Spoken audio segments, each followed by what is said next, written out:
এরপরও আমাকে অনেক পীর সাহেব বলছে ও কাফের। আমি নাকি কাফের অলরেডি হয়ে গেছি। বিভিন্ন সময় মৌসুম আসে আর কেউ কেউ কাফের ঝুড়ি নিয়ে বসে। এর আগে ডক্টর মিজানুর রহমান আজহারীকে কাফের বলে একেবারে ভাসিয়ে দিয়েছে।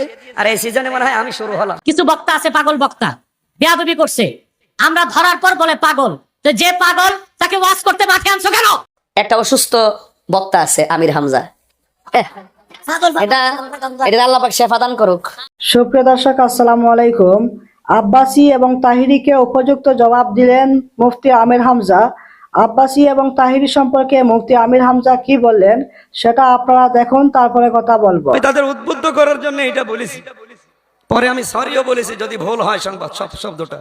এরপরও আমাকে অনেক পীর সাহেব বলছে ও কাফের। আমি নাকি কাফের অলরেডি হয়ে গেছি। বিভিন্ন সময় মৌসুম আসে আর কেউ কেউ কাফের ঝুড়ি নিয়ে বসে। এর আগে ডক্টর মিজানুর রহমান আজহারীকে কাফের বলে একেবারে ভাসিয়ে দিয়েছে। আর এই সিজনে মনে হয় আমি শুরু হলাম। মনে হচ্ছে যে ও কাফের ফ্যাক্টরি নিয়ে বসেছে। আমি কাফের না ইমানদারে ঘোষণা আপনার কাছে নেওয়া লাগবে। আমি রাসূলুল্লাহকে খাটো করার জন্য, ছোট করার জন্য এই শব্দ বলেছি, তাহলে 3 বছর জেল খাটলাম কি ফাও ফাও? রাসূলুল্লাহর আদর্শের বাইরে যদি মানুষের তৈরি করা আদর্শ মানতাম 3 বছর না 3 ঘন্টাও আমার জেলে থাকা লাগতো। আমার যেই দিন ধরেছে ওই দিনই যদি বলতাম বাবা শাহজালাল সব হালাল, আমি আছি, আমি ওলামা লীগের সেক্রেটারি, বলেন আমার একদিনও রাখতো না। আমার যাওয়ার সময় কিন্তু ফাঁকি পড়াচ্ছিল যে এখনো যদি বলেন যে আমি ওলামা লীগ করবো, আমি আজকে সব তালাক দিয়ে দিলাম, আপনাকে আরো পর্যন্ত নিয়ে যাব না, ছেড়ে দেব। আমি রাজি হলে ওই দিনই মাপ পেয়ে যেতাম। আমি রাজি হয়নি বলেই তো আমার এই অবস্থা করলো। আর আপনি এখন ফতোয়ার ঝুড়ি নিয়ে বসেছে। আমারে কাফের বললে আমার মা বাবারও বলছে ওরাও কাফের। আমার মা আজকে আমারে বলছিল তোর জন্ম দিয়ে কি ভুল করলাম, তোর জন্য আমরাও কাফের হয়ে গেলাম। মানে কমেন্টে কিছু কিছু মানুষ একটু বুঝে শুনে লাগাম দিয়ে কথা বলতে পারেন না।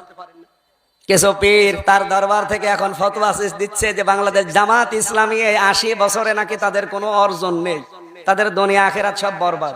তা আপনি কি কিছু দেখতে পান কোনো অর্জন? এই 80 বছরে লক্ষ লক্ষ মানুষ ইসলামের আলো পেয়েছে জামাত ইসলামী বাংলাদেশের কারণে। লক্ষ লক্ষ মানুষ সেবা পেয়েছে বিভিন্ন হাসপাতাল, বিভিন্ন ব্যাংকিং ব্যবস্থার মাধ্যমে। আপনি কি করেছেন বলেন তো? খালি দরবার আর পেট ছাড়া কি আছে আপনার? আপনার কোনো কিছু থাকলে আপনি বলেন যে আমার এটা আছে, কি আছে আপনার? আপনি একামতে দিনের এদের কোনো গুরুত্ব দেন না। এই মানুষগুলোর বিরুদ্ধে খালি ফতোয়া নিয়ে আসার সময় গণতন্ত্র গণতন্ত্র নিয়ে আসেন। এই দেশে সশস্ত্র জিহাদের মাধ্যমে ইসলাম কায়েম করে এখন সম্ভব? এটাকে আফগানিস্তান পেয়েছেন যে চারিদিকে পাহাড় বেষ্টিত, আপনি লুকিয়ে পড়বেন? তারা 2টা পরাশক্তির সাথে, রাশিয়ার মতো আমেরিকার মতো এত বড় বড় পরাশক্তি, সুপার পাওয়ার তারা পৃথিবীর। এরা 40 বছর একাধারে বম্বিং করে কিচ্ছু করতে পারে না, কারণ তাদের সেই ব্যবস্থাগুলো ছিল। আপনার কি আছে? আপনার তো 40 বছর লাগবে না, 40 সেকেন্ডে একটা বোম মারলে এদের গুলি দেবে। আপনি খালি দরবারের কোনায় বসে বসে ফতোয়াবাজি করেন, বাস্তবতা বসেন। কিছু বক্তা আছে পাগল বক্তা, বেয়াদবি করছে, আমরা ধরার পর বলে পাগল। তো যে পাগল তাকে ওয়াজ করতে মাঠে আনছো কেন? পাগলের জায়গা হবে পাবনাতে, ওয়াজের মাঠে পাগলের জায়গা হয় না। এসব করে তোমরাও তওবা করো নাই, আর অসংখ্য মুরতাদ শাতেমকে সুযোগ করে দিচ্ছ তোমরা। একসাথে বাংলার মুসলমান বিচারের আওতায় তোমাদেরকে আনবে। দ্রুত আপনারা যাচাই করুন পাগল কিনা। পাগল কেমন পাগল? যে আল্লাহ তার রাসূলকে গালি দিছে, ঈসা নবীরে গালি দেয় নাই কেন? মুসারে গালি দেয় নাই কেন? হিন্দুদের দেবদেবী নিয়ে গালি দেয় নাই কেন? তা বুঝা যায় এটা পাগল না। সে ইচ্ছে করে করেছে, সে শাতেম, তার মৃত্যুদণ্ড কার্যকর করতে হবে। আইনের আওতায় তাকে আনুন এবং ইমামকেও যাচাই বাছাইয়ের পর কি শাস্তি হওয়া উচিত এলাকাবাসী তাকে সেই শাস্তির আওতায় আনুন। একটা অসুস্থ বক্তা আছে আমির হামজা, এটা আল্লাহ পাক শেফা দান করুক আর হেদায়েত নসিব করুক। হ্যাঁ, ওই দিন বলতেছে আল্লাহকে সর্বশক্তিমান বলা নাকি শিরিক। আপনি চিন্তা করছেন ব্যাপারটা? তোর আল্লাহ যদি সর্বশক্তিমান না হয়, তুই ভালো আসমানটা ভাঙস না। যে বানাইছে সেই ভাঙবে। তিনি ইন্নাল্লাহা আলা কুল্লি শাইইন কাদির। কাদির অর্থ বুঝে না? এই জন্য আমি এটারে ধরি মাঝে মাঝে, কিরে ধরি এইটা পাগল টাইপের দড়ি কিরে ধাক্কা ধুক্কা খায় না কিছু মানুষ হয়, ঠিক কিনা? এই জন্য আল্লাহ ইন্না বাতশা রাব্বিকা, আল্লাহর ধরা কি নরম না শক্ত? ওয়া হুয়াল গাফুরুল ওয়াদুদ, he is the forgiving and loving, তিনি প্রেমময়, তিনি ক্ষমাশীল, he is the forgiving and loving. There is no god but Allah, Allah is our almighty and our creator, he is the first, last, open and secret. ইন্নাল্লাহা আলা কুল্লি শাইইন sure, sure তো ইনশাআল্লাহ। আল্লাহ আমাদের কবুল করুন। এখন প্রশ্ন হলো ইজা সামাউন ফাতারাত, এখন আপনাদের কাছে আমার প্রশ্ন, যে আসমানটা ফেটে যাবে, আমি একটা এক্সাম্পল দিছিলাম, গ্লাসের ভিতরে পানি, গ্লাস ফেটে গেছে, পানি কি আছে? কি হয়ে গেছে? তো যে আসমানের ভিতরে আল্লাহ চাঁদ লাগাইলো, যে আসমানে আল্লাহ চন্দ্র লাগাইলো, সূর্য লাগাইলো, তারকা লাগাইলো, আসমানটা যখন ফেটে যাবে নক্ষত্রগুলো থাকবে? কি হয়ে যাবে? আল্লাহ বলছেন এই আয়াতের পরের সব আয়াতে, ওয়া ইজাল কাওয়াকিবুন তাসারাত, আকাশের মধ্যে যে নক্ষত্রগুলো আছে সেই নক্ষত্রগুলো খুলে খুলে খণ্ড খণ্ড ভাবে পড়ে যাবে। বলুন এত সুন্দর আসমান সাজাইছিল কে? আকাশে চাঁদ আছে, আকাশে তারকা আছে, জমিনে গাছ আছে, সূর্য চাঁদ, আশ-শামসু ওয়াল কমারু বিহুসবান। বিহুসবান অর্থ কি হুজুর?